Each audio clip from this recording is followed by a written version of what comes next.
31st night অর্থাৎ 31শে December রাত নতুন বছরকে স্বাগত জানানোর একটি বিশেষ সময় হিসাবে বিশ্বজুড়ে উদযাপিত হয়। এর উৎপত্তি এবং ইতিহাস গভীরভাবে ইউরোপীয় ঐতিহ্য এবং প্রাচীন রোমান সংস্কৃতির সঙ্গে জড়িত। 31st নাইট উদযাপন মূলত আধুনিক সভ্যতার একটি অনুষঙ্গ হলেও এর শিকড় বহু শতাব্দী পূর্বে ঐতিহ্যে নিহিত। প্রাচীন রোমান সভ্যতায় জানুস নামের দেবতার প্রতি শ্রদ্ধা জানিয়ে নতুন বছর শুরু করা হতো। জানুস ছিলেন দ্বিমুখী দেবতা, যিনি একদিকে অতীত এবং অন্যদিকে ভবিষ্যতের প্রতীক। রোমানরা 1 জানুয়ারিকে নতুন বছরের প্রথম দিন হিসেবে ঘোষণা করেছিল এবং 31শে ডিসেম্বর রাত ছিল নতুন বছরকে স্বাগত জানানোর প্রস্তুতির সময়। সেই সময় থেকে এই রাতটি বিশেষভাবে চিহ্নিত হয়ে আসে। আধুনিক 31st নাইট উদযাপন শুরু হয় ইউরোপ এবং আমেরিকায় শিল্প বিপ্লবের পর।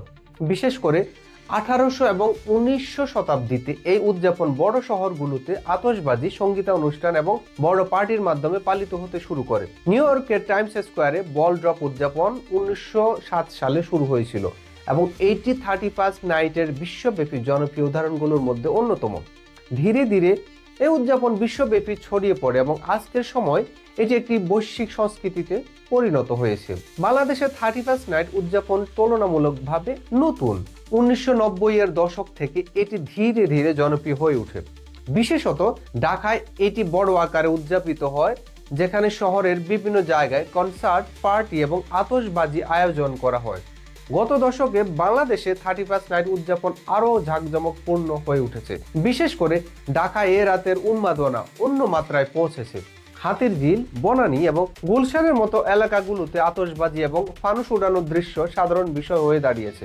বিভিন্ন হোটেল, রেস্তোরাঁ এবং বিনোদন কেন্দ্র 31st নাইট উপলক্ষে বিশেষ আয়োজন করে, যেখানে অংশগ্রহণকারীদের ভিড় লক্ষ্য করা যায়। তবে এই উদযাপনের সঙ্গে কিছু নেতিবাচক দিকও জড়িত। প্রতি বছর 31st নাইটের সময় অতিরিক্ত আতশবাজি এবং উচ্চ শব্দের কারণে অসংখ্য পাখি মারা যায়। ঢাকা শহরের বিভিন্ন এলাকায় দেখা যায় আতশবাজির শব্দে পাখিগুলো দিকভ্রান্ত হয়ে আহত হয় বা মারা যায়। এটি পরিবেশের উপর একটি বড় নেতিবাচক প্রভাব ফেলে। প্রাণীদের প্রতি এই অমানবিক আচরণ নিয়ে অনেক পরিবেশবিদ উদ্বেগ প্রকাশ করেছেন।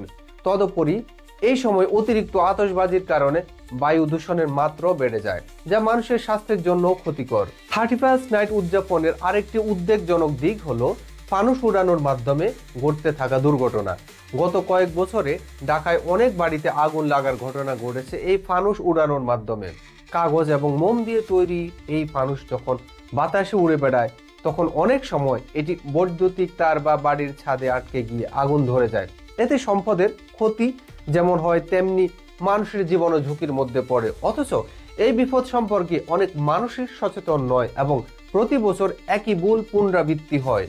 বাংলাদেশের মতো একটি উন্নয়নশীল দেশে 31st নাইট উদযাপনের এই জাঁকজমকপূর্ণ রূপ অনেক প্রশ্নের জন্ম দেয়। এই রাতে ঢাকায় লক্ষ লক্ষ টাকার আতশবাজি এবং ফানুস উড়ানো হয়। অনেক মানুষ আনন্দের জন্য এই ব্যয়বহুল উদযাপন করে, অথচ দেশের একটি বড় অংশ এখনো দারিদ্র্যের সঙ্গে লড়াই করছে।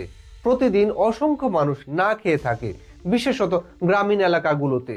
এত বিপুল অর্থ ব্যয় করার পরিবর্তে এই অর্থ যদি দারিদ্র্য বিমোচন বা সমাজের কল্যাণে ব্যবহার করা হতো, তাহলে তা দেশের জন্য আরও উপকারী হতে পারত। 31st নাইট উদযাপনের এই বৈষম্যমূলক দিকটি সমাজের একটি গুরুত্বপূর্ণ বিতর্কের বিষয় হয়ে দাঁড়িয়েছে। এই রাতে সড়ক নিরাপত্তার বিষয়টিও গুরুতর। অনেক মানুষ মদ্যপান বা অনিয়ন্ত্রিত যানবাহন চালানোর কারণে দুর্ঘটনার শিকার হয়। এছাড়া অতিরিক্ত জনসমাগম এবং কনসার্টের ভিড়ে অনেক সময় বিশৃঙ্খলা দেখা যায়। আইনশৃঙ্খলা রক্ষাকারী বাহিনী এই সময় বিশেষ নিরাপত্তা ব্যবস্থা গ্রহণ করলেও পরিস্থিতি নিয়ন্ত্রণে রাখা সব সময় সহজ হয় না। ঢাকার মতো শহরে যানজট এবং জনসমাগম এই উদযাপনকে আরো চ্যালেঞ্জিং করে তোলে। এদিকে 31st নাইট উদযাপন বাংলাদেশের অর্থনীতির উপর একটি মিশ্র প্রভাব ফেলে। বিভিন্ন হোটেল, রেস্তোরাঁ এবং বিনোদন কেন্দ্রে এই সময় বড় ধরনের আয় করে। আতশবাজি এবং ফানুসের বিক্রি অর্থনীতিতে একটি ছোটখাটো ভূমিকা পালন করে। তবে এই অর্থনৈতিক সুবিধাগুলো কিছু নির্দিষ্ট শ্রেণী বা অঞ্চলে সীমাবদ্ধ, যা সামগ্রিকভাবে দেশের অর্থনীতিতে তেমন ইতিবাচক প্রভাব ফেলে না। বরং এই অর্থের অপচয় অনেকের কাছে প্রশ্নবিদ্ধ। 31st নাইট উদযাপন নতুন বছরকে স্বাগত জানানোর একটি নতুন রীতি, তবে এটি দায়িত্বশীলতার সঙ্গে পালন করা গুরুত্বপূর্ণ। পরিবেশের প্রতি দায়িত্ব, প্রাণীদের প্রতি সহানুভূতি এবং সমাজের প্রতি দায়িত্ববোধ এই সব কিছু মাথায় রেখে উদযাপনের পরিকল্পনা করা উচিত। দেশের আর্থিক ও সামাজিক বাস্তবতার প্রেক্ষাপটে এই রাতে অতিরিক্ত অর্থ ব্যয়ের পরিবর্তে সমাজের উন্নয়নের জন্য কিছু করা সম্ভব। একই সঙ্গে ফানুস এবং আতশবাজির ব্যবহার সীমিত করার মাধ্যমে দুর্ঘটনা এবং পরিবেশ দূষণও রোধ করা যেতে পারে। 31st নাইট উদযাপন কেবল আনন্দের বিষয় নয়, এটি আমাদের সমাজ এবং পরিবেশের প্রতি দায়িত্বশীলতারও প্রতীক হতে পারে। সঠিক পরিকল্পনা এবং দায়িত্বশীল আচরণের মাধ্যমে এই রাতটি একটি সুন্দর, নিরাপদ এবং পরিবেশ বান্ধব উদযাপন হিসাবে গড়ে তোলা সম্ভব। নতুন বছর আমাদের জীবনে একটি নতুন অধ্যায়ের সূচনা করে এবং এই সময়টি উদযাপনের পাশাপাশি সমাজের কল্যাণের কিছু করার প্রতিজ্ঞাও হতে পারে।